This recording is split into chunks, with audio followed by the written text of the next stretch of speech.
നമസ്കാരം. CJ റോയ് എന്ന ബിസിനസ്സുകാരനെ നരേന്ദ്രമോദി കൊന്നതാണ്.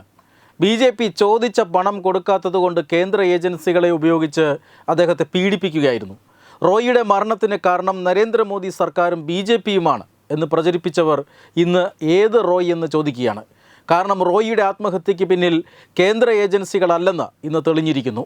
മരണവാർത്ത വന്നയുടൻ നരേന്ദ്രമോദിയുടെ ചോര കുടിക്കാൻ പോയവർ സത്യത്തിൽ മാപ്പ് പറയേണ്ടതാണ്. ഒരു മുൻ IT ഉദ്യോഗസ്ഥൻ്റെ വാക്കുകൾ ഇക്കാര്യത്തിൽ ഏറെ ശ്രദ്ധേയമാണ്. അദ്ദേഹത്തിൻ്റെ വാക്കുകൾ ഇങ്ങനെയാണ്: കഴിഞ്ഞ ഡിസംബർ മാസമാണ് കോൺഫിഡൻറ്റ് ഗ്രൂപ്പിനെതിരെ റെയ്ഡ് ആരംഭിക്കുന്നത്. കേരളത്തിലെ മറ്റ് 3-4 റിയൽ എസ്റ്റേറ്റ് കമ്പനികൾക്കെതിരെയും സെർച്ച് ആരംഭിച്ചിരുന്നു.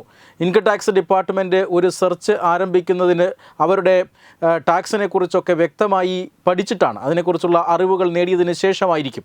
കൊച്ചിയിലെ ആദായ നികുതി വകുപ്പാണ് സെർച്ച് നിലപാടുകൾ എടുത്തത്. എന്നാൽ അവരുടെ കമ്പനി രജിസ്റ്റർ ചെയ്തത് ബാംഗ്ലൂരിലാണ്. അവർ കൂടുതൽ വരുമാനമുണ്ടാക്കുന്നത് കേരളത്തിലുമാണ് എന്നതാണ് ഇതിൻ്റെ പ്രത്യേകതയും. എന്നാൽ രജിസ്ട്രേഷൻ ബാംഗ്ലൂരാണെന്നും കേരളത്തിൻ്റെ ആദായ നികുതി വകുപ്പിന് നടപടികൾ തുടരാൻ കഴിയില്ലെന്നും പറഞ്ഞ് കമ്പനി, അതായത് കോൺഫിഡൻറ്റ് ഗ്രൂപ്പ്, റിട്ട് ഫയൽ ചെയ്യുന്നു. മറുപടി വന്നതിന് ശേഷം ഇൻകം ടാക്സിലെ എല്ലാ ഉദ്യോഗസ്ഥർക്കും ഓൾ ഇന്ത്യ ലെവലിൽ സെർച്ചിന് അധികാരമുണ്ട് എന്നതാണ്. ഇതോടുകൂടി പെറ്റീഷൻ കോൺഫിഡൻറ്റ് ഗ്രൂപ്പ് തന്നെ, അല്ലെങ്കിൽ കോൺഫിഡൻറ്റ് കമ്പനി തന്നെ വിഡ്രോ ചെയ്യുന്നു. ഇതിനുശേഷം ഡിസംബർ 3 മുതൽ 8 വരെയാണ് സെർച്ച് നടന്നത്. ആ സമയത്ത് അദ്ദേഹം ഹാജരായില്ല, അതായത് CJ റോയി ഹാജരായില്ല. സെർച്ച് കഴിഞ്ഞിട്ടും പല സ്റ്റേറ്റ്മെൻറ്റും കിട്ടാനുണ്ടായിരുന്നു. സീൽ ചെയ്തതിൻ്റെ വാലിഡിറ്റി തീരുന്നതിന് മുന്നേ അദ്ദേഹത്തോട് വരാൻ പറഞ്ഞിരുന്നു.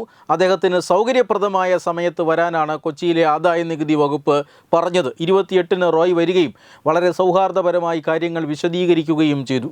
29-ന് അദ്ദേഹം സ്റ്റേറ്റ്മെൻറ്റ് കൊടുക്കുകയും തീരാത്തത് കൊണ്ട് ഒരു ദിവസം കൂടി എടുക്കുകയും ചെയ്തു. പറഞ്ഞ പോലെ 30-ാം തീയതി അദ്ദേഹം ഓഫീസിൽ വരികയും ഗ്രൗണ്ട് ഫ്ലോറിൽ പരിശോധന നടത്തുന്ന ഉദ്യോഗസ്ഥരെ കാണുകയും ഞാൻ മേലെ പോയി വരാം എന്ന് പറഞ്ഞ് മുകളിലേക്ക് പോവുകയും ചെയ്തു. മുകളിലത്തെ സ്റ്റാഫിനോട് പറഞ്ഞു എനിക്ക് കുറച്ചു നേരം റെസ്റ്റ് എടുക്കണമെന്നും ആരും ഇങ്ങോട്ട് വന്നാൽ വിടേണ്ട എന്നുമാണ്. അദ്ദേഹം അതിനുള്ളിൽ വെച്ച് വാതിലടച്ച ശേഷമാണ് സ്വയം നിറയൊഴിച്ചത്.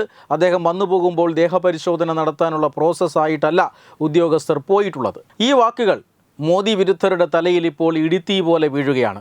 IT ഉദ്യോഗസ്ഥരെ ചോദ്യം ചെയ്ത അന്വേഷണ സംഘവും പോലീസിൻ്റെ പ്രത്യേക അന്വേഷണ സംഘവും ആദായ നികുതി വകുപ്പിൽ നിന്ന് സമ്മർദ്ദം ഉണ്ടായിട്ടില്ല എന്ന് കണ്ടെത്തിയിരുന്നു. കൂടാതെ പോലീസ് കസ്റ്റഡിയിലെടുത്തിരുന്ന റോയിയുടെ ഡയറിയുടെ വിശദാംശങ്ങൾ ഇപ്പോൾ പുറത്തു വരികയാണ്. വിദേശത്ത് നടത്തിയ നിക്ഷേപങ്ങളിൽ തിരിച്ചടിയേറ്റുവെന്നും അത്യന്തം ഗുരുതരമായ സ്ഥിതിവിശേഷമാണുള്ളതെന്നും ഡയറിയിൽ സൂചനയുണ്ടായിരുന്നു. കുടുംബത്തോട് മാപ്പ് ചോദിക്കുന്നതായി അദ്ദേഹം ഡയറിയിൽ സൂചിപ്പിച്ചു. മാത്രമല്ല പണം കൊടുക്കാനുള്ളവരുടെ വിവരങ്ങളും അതിലുണ്ട് എന്നാണ് സൂചന. ആത്മഹത്യാക്കുറിപ്പിന് സമാനമായ വിവരങ്ങളാണ് അദ്ദേഹം ഡയറിയിൽ എഴുതിയിരിക്കുന്നത്. ഇതിനർത്ഥം അദ്ദേഹത്തിന് ആത്മഹത്യ ചെയ്യാൻ നേരത്തെ തന്നെ പദ്ധതി ഉണ്ടായിരുന്നു എന്ന് തന്നെയാണ്. ഇതെല്ലാം നിയമം നടപ്പാക്കുന്ന, കർത്തവ്യങ്ങളിൽ ഏർപ്പെട്ടിരിക്കുന്ന ജീവനക്കാരുടെ തലയിലിട്ട് നരേന്ദ്രമോദിക്കെതിരെ അലറി വിളിക്കാനുള്ള ശ്രമമാണ് ഇവിടുത്തെ കമ്മികളും അതോടൊപ്പം തന്നെ ചില മാധ്യമങ്ങളും നടത്തിയത്. പക്ഷേ അധികം വൈകാതെ ആ അജണ്ട പൊളിയുകയായിരുന്നു. Web desk Tatwamayi news.